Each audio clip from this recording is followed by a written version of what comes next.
السلام علیکم، میں ہوں بابر علی پلی۔ ہم آج دیکھیں گے جاوید چودھری صاحب کا کالم بعنوان یہ کوئی اور ہے۔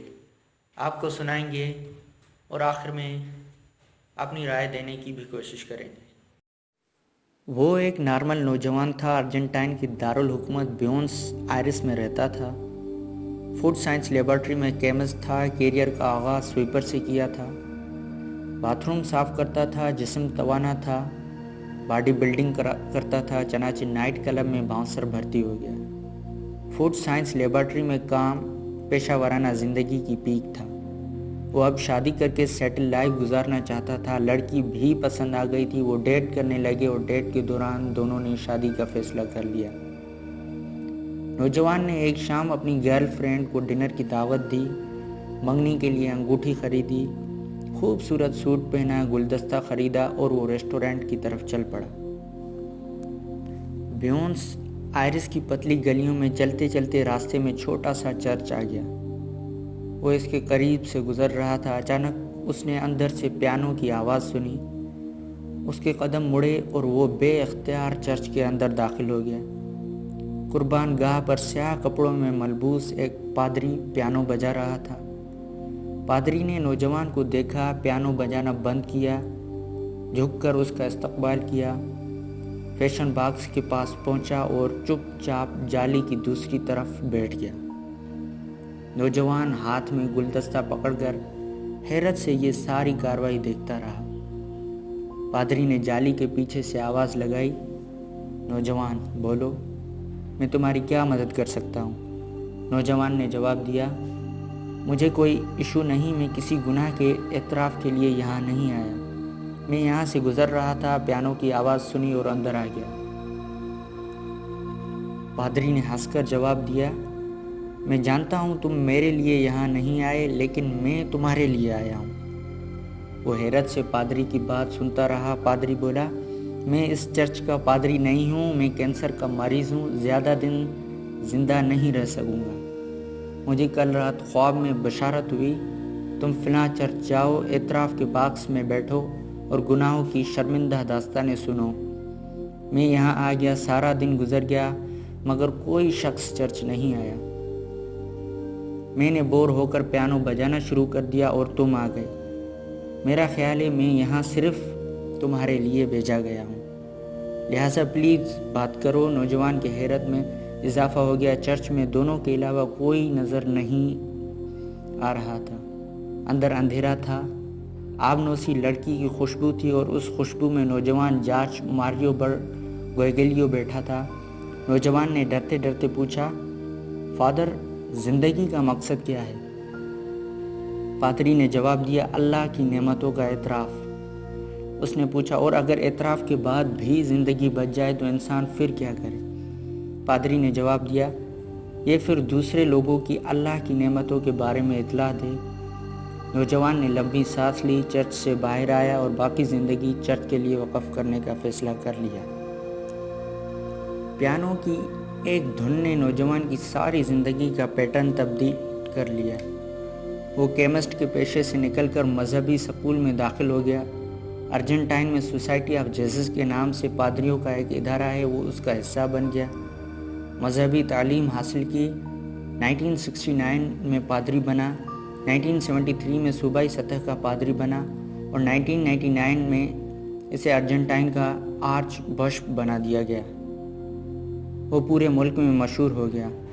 اس دوران ارجنٹائن میں مارشل لا بھی لگا، سول رائٹس معطل ہوئے اور 30,000 لوگ قتل بھی کر دیے گئے۔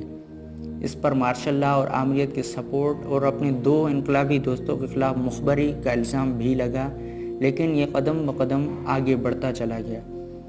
پوپ جان پال دوم نے 2001 میں 10 نئے کارڈینل بنائے۔ یہ بھی دنیا کے ان 10 خوش نصیب ترین پادریوں میں شامل تھا۔ کارڈینل کا عہدہ پوپ سے نیچے مقدس ترین اسٹیٹس ہوتا ہے۔ پوپ کا فیصلہ کارڈینل کرتے ہیں، یہ تا حیات ہوتے ہیں اور پوپ ان کے انتقال کے بعد ان کی جگہ نیا کارڈینل مقرر کرتا ہے۔ یہ اس کی مذہبی کیریئر کی پیک تھی۔ یہ فٹ بال اور ٹینگو ڈانس کا دیوانہ تھا۔ فٹ بال کا میچ ہو رہا ہو یا ٹینگو ڈانس ہو رہا ہو تو اس کے قدم جم جاتے تھے۔ یہ اپنی تمام تر ریاضت اور عبادت کے باوجود یہ دونوں لذتیں ختم نہیں کر سکا۔ یہ بھرپور کہا بھی لگاتا تھا اور یہ ہر قسم کے شخص سے کھلے دل کے ساتھ مل بھی لیتا تھا۔ جارج ماریو برگوگیلیو کی زندگی میں 2013 میں نیا موڑ آ گیا۔ یہ 77 سال کا بوڑھا ہو چکا تھا اور یہ کارڈینل کی زندگی ترک کر کے باقی عمر عام انسان کی طرح گزارنا چاہتا تھا۔ اس کی خواہش تھی یہ ٹینگو ڈانس کرے، اسٹیڈیم میں بیٹھ کر فٹ بال میچ دیکھے، گلیوں میں چرتے پھرتے کھانا کھائے اور اپنے گھر کے صحن میں پودوں کی گوڈی کرے۔ لہٰذا اس نے پوپ کو اپنا استعفیٰ بھجوا دیا۔ بینی ڈکٹ اس وقت پوپ تھے۔ یہ جرمن نژاد تھے اور دلچسپ عادتوں کے مالک تھے۔ پوپ کو کسی کارڈینل کی طرف سے پہلا استعفیٰ موصول ہوا تھا۔ وہ حیران رہ گئے۔ پوری عیسائی دنیا میں ہر پادری کارڈینل بننا چاہتا تھا۔ لوگوں کی نسلیں یہ خواب دیکھتے دیکھتے گل جاتی تھی، جبکہ جارج اپنا عہدہ چھوڑ کر عام آدمی کی زندگی گزارنا چاہتا تھا۔ یہ اچنبھے کی بات تھی۔ چنانچہ پوپ نے کارڈینل کو ویٹیکن میں طلب کر لیا اور یہ روم پہنچا۔ اسے پوپ کی گاڑی میں پوپ کے سمر پیلس میں لے جایا گیا۔ وہ پیلس میں پہنچ کر لان میں مالی کے ساتھ گپ شپ کرنے لگا۔ اس کا پرانا گندھا بیگ دیوار پر رکھا تھا اور وہ بڑی یکسوئی کے ساتھ مالی کو مختلف پودوں کی خصلت کے بارے میں بتا رہا تھا۔ پوپ بینی ڈکٹ کھڑکی سے اسے دیکھ رہے تھے۔ پوپ نے کارڈینل کے ساتھ گفتگو کی اور اسے اپنا مہمان بنا لیا۔ کارڈینل نے پوپ کو فٹ بال اور ٹینگو ڈانس کے بارے میں بتایا۔ اس نے روم کی قدیم پیزا شاپ سے پیزا منگوا کر پوپ کو کھلایا اور اسے اپنی زندگی کے مشکل اور حیران کن پہلوؤں کے بارے میں بتایا۔ پوپ نے اس سے پوچھا، تم استعفیٰ کیوں دینا چاہتے ہو؟ کارڈینل جارج کا جواب تھا، میرے دو ساتھی اور ان کا خاندان یہ سمجھتا تھا میں نے ڈکٹیٹر جارج رافیل کو ان کے بارے میں مخبری کی تھی۔ میں آج جب بھی اس واقعے کے بارے میں سوچتا ہوں تو محسوس ہوتا ہے میں اگر کوشش کرتا تو میں ان کی جان بچا سکتا تھا، چنانچہ میں احساس گناہ کا شکار ہو جاتا ہوں۔ دوسرا، میں مذہبی انسان نہیں ہوں، مجھے صرف ایک اتفاق اس میدان میں لے آیا تھا۔ میں 44 برسوں سے پادری کا لبادہ پہن کر یہ کردار ادا کر رہا ہوں۔ میں اب تھک گیا ہوں۔ میں اب عام انسان کی زندگی گزارنا چاہتا ہوں، بیئر پینا چاہتا ہوں، ڈانس کرنا چاہتا ہوں، کلبوں میں ناچنا گانا چاہتا ہوں، فٹ بال کے میچوں کے دوران منہ میں 2 انگلیاں پھنسا کر سیٹی مارنا چاہتا ہوں اور عورتوں کو چھو کر دیکھنا چاہتا ہوں۔ پوپ نے یہ سن کر قہقہ لگایا اور کارڈینل کو یہ بتا کر حیران کر دیا، میں بھی پوپ بن کر تھک گیا ہوں۔ میرا دماغ سلو ہو چکا ہے، میں اب بر وقت فیصلے نہیں کر پاتا، چنانچہ میں پوپ کا عہدہ چھوڑ کر باقی زندگی اپنے گاؤں میں گزارنا چاہتا ہوں۔ کارڈینل نے حیرت سے اس کی طرف دیکھا اور کہا، پوپ کا عہدہ تا حیات ہوتا ہے، پوپ ریٹائر نہیں ہو سکتا۔ پوپ بینی ڈکٹ نے کہا، نہیں، مجھ سے پہلے 11ویں صدی عیسوی میں پوپ گریگوری ششم اور 15ویں صدی میں گریگوری 12 مستعفی ہو چکے ہیں۔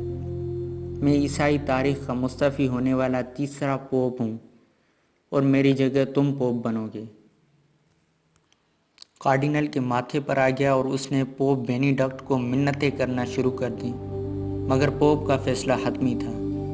اب آپ کہانی میں ٹوئسٹ دیکھیں، وہ گرل فرینڈ کو پرپوز کرنے جا رہا تھا اور راستے میں اس کا راستہ بدل گیا۔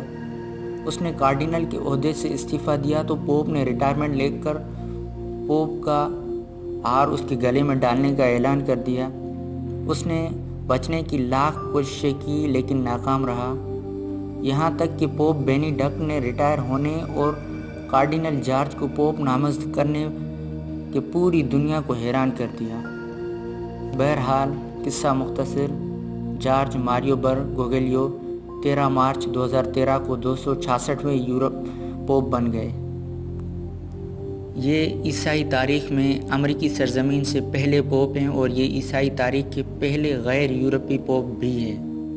دنیا میں اس وقت 2 پوپ ہیں۔ پوپ بینی ڈکٹ ریٹائرمنٹ کے باوجود زندہ ہے اور جارج گوگلیو پوپ فرانسس کے نام سے عیسائی دنیا کی مذہبی قیادت کر رہے ہیں۔ یہ دنیا کے پہلے پوپ ہیں جو فٹ بال میچ بھی دیکھتے ہیں، ٹینگو ڈانس بھی جانتے ہیں، بازار کا پیزا بھی کھا لیتے ہیں اور یہ عام لوگوں سے بھی مل لیتے ہیں۔